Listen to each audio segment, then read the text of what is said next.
Bakunzi ba Radio Maria Burundi, namwebwe mwese muriko muratega amatwi iyi nsamirizi y'umuvyeyi wacu Bikira Maria, ijwi ry'Imana iwacu, ijwi ry'Imana iwanyu, ndabaramukije mwese nti nimusangwe amahoro akomoka ku mukama wacu Yezu Kristu.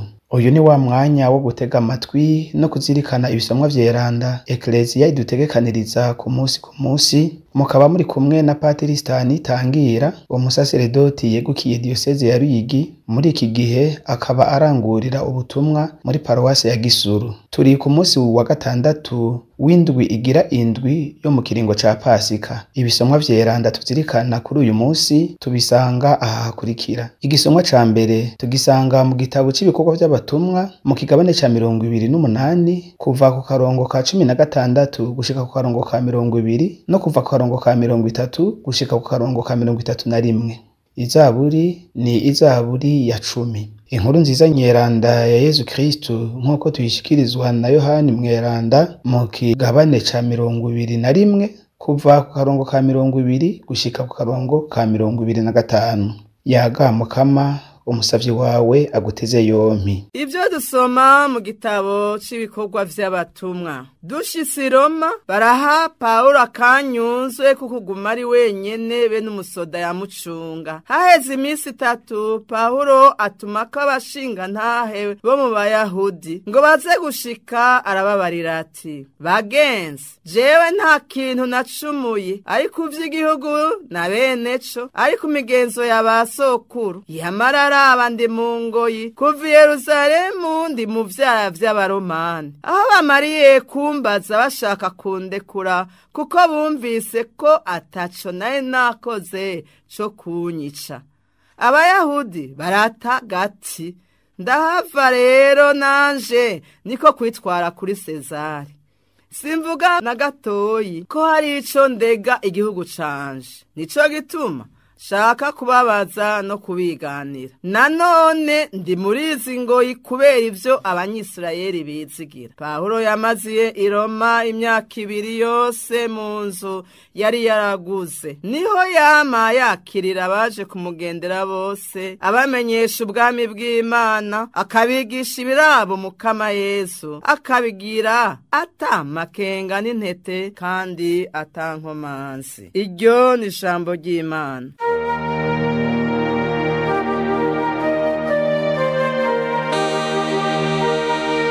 Aberanda bazobona inyonga zawe Mukama. Aberanda bazobona inyonga zawe Mukama. Umukama ahangamye mu ngoro yiwe nyeranda, umukama avyagiye mw'ijuru, arahava agatereza inyonga ziwe kw'isi ngo yihweze abana b'abantu. Aberanda bazobona inyonga zawe Mukama. Umukama aragerageza umweranda, ariko umubisha akunda akarenganyo aramwanka gose. Aberanda bazobona inyonga zawe Mukama. Umukama aratunganye gose kandi arakunda ubutungane, abantu b'intungane bazomubona amaso mu yandi. Aberanda bazobona inyonga zawe Mukama.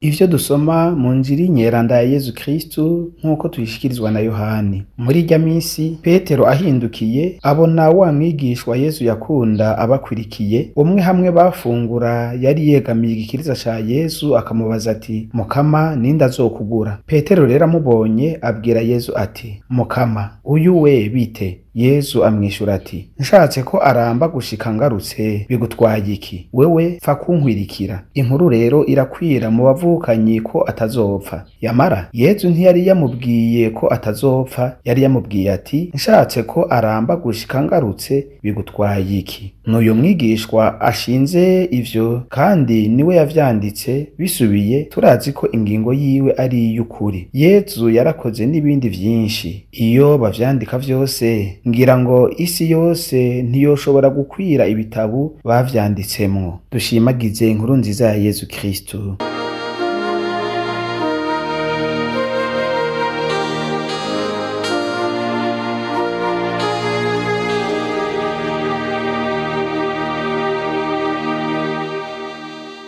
Bakunzi b'Imana, turiko turasozera iki kiringo ca Pasika twari tumazemwo imisi, maze ibisomwa vyeranda twagiye turazirikana mu mperezwa ya Ekaristiya muri iki kiringo, bikaba vyaradufashije ahanini gutegera ibinyegezwa vy'Imana na Ekleziya yayo, cane cane ingene Ekleziya yavutse, ingene abatumwa ba mbere bagize ubutwari budasanzwe kugira ngo inkuru nziza ya Yezu Kristo ishinge imizi, mbere y'akatari gake bakanabizira, yamara ntibigere bahesha muri ubwo butumwa bwo kumenyesha inkuru nziza y'izuka rya Yezu Kristo. Kuri uyu munsi, kugira ngo dutegere neza inkuru nziza duhejeje gusomerwa, ni mu nkundire ntangurira inyuma yayo gatoyi, ndabereke aho Petero yari ahejeje kugaragaza Yesu ukwemera kwiwe, maze Yezu nawe akamugira umwungere mukuru wa Ekleziya mu kumubwira ati ragira intama zanje. Ariko rero inyuma yaho Yezu yaraburiye Petero ati kuri nukuri ndabikubwiye, kera ukiri muto warikenyeza ukagenda iyo wishakiye, ariko niwamara gusaza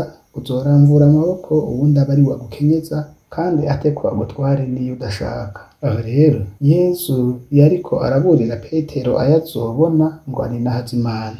Rero ngo sinzi ingene Petero ahindukiye aca abona Yohani ariko arabakurikira, aca abaza Yezu ati Mukama, uyu wewe bite? Yezu amubwiye ati nshatse ko aramba gushika ngarutse, wowe bigutwaye iki? Bakunzi b'Imana, kubona Petero mweranda abajije ico kibazo kijanye na Yohani ibitangaje. Petero yarazi neza ko Yezu yagiye arabihereranya we na Yohani hamwe na Yakobo. Turabisanga cane cane mu nkuru nziza yanditswe na Matayo mweranda mu gabane ca 17 akarongo ka mbere, aho Yezu yatwara Petero, Yohani na Yakobo ku musozi muremure, maze akihindura ukundi kugira ngo abahishurirwe n'ahazwa bwiwe. Ivyo mbere tukabisanga no mu nkuru nziza nyeranda ya Yezu Kristo dusanga kwa Mariko mu gabane c'9 akarongo ka 2, no mu nkuru nziza nyeranda ya Yezu Kristo dusanga kwa Luka mweranda mu kigabane c'9 akarongo ka 26. Mbere kubijanye no kwihereranya abo batumwa batatu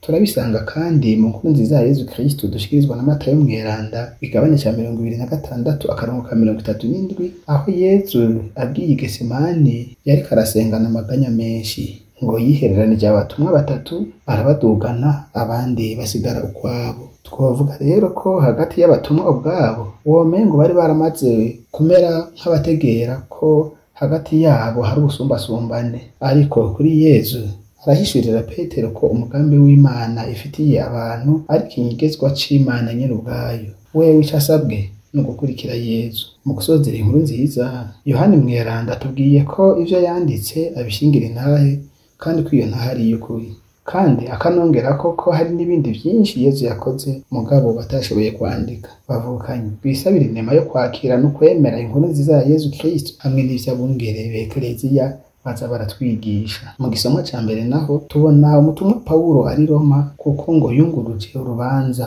Mu kurindira ko bamutuma ko ngo aje kuburana, we nyene yaciye abaratuma ko abashinga ntayo mu Bayahudi ngo abamenyeshe ko atakindi ariko arazira atari ukwemera ivyo Abanyisirayeli bizigira, nayo ubundi bwo arabayishuriye vy'ukuri ko ataco yacumuye, haba ku bijanye n'ivy'igihugu na bene co, haba ku mico yarazwe na basekuru. Pawulo mweranda nubwo yari mu ngoyi kubera akadenderezo, ntiyigeze ahengeshanya kwigisha no kumenyesha ukuri kw'izuka rya Kristo. Bakunzi b'Imana, turiko turitegurira guhimbaza umunsi mukuru wa Pentekoti. Nimuze rero dusabe umutima mweranda ngo yame azigama neza Ekleziya ya Yezu Kristo, kandi yame akabura muri yo abantu b'inshigwa rimenetse mu kwigisha no mu guhagararira ukuri kw'ijambo ry'Imana hamwe n'ishaka ryayo. Amen.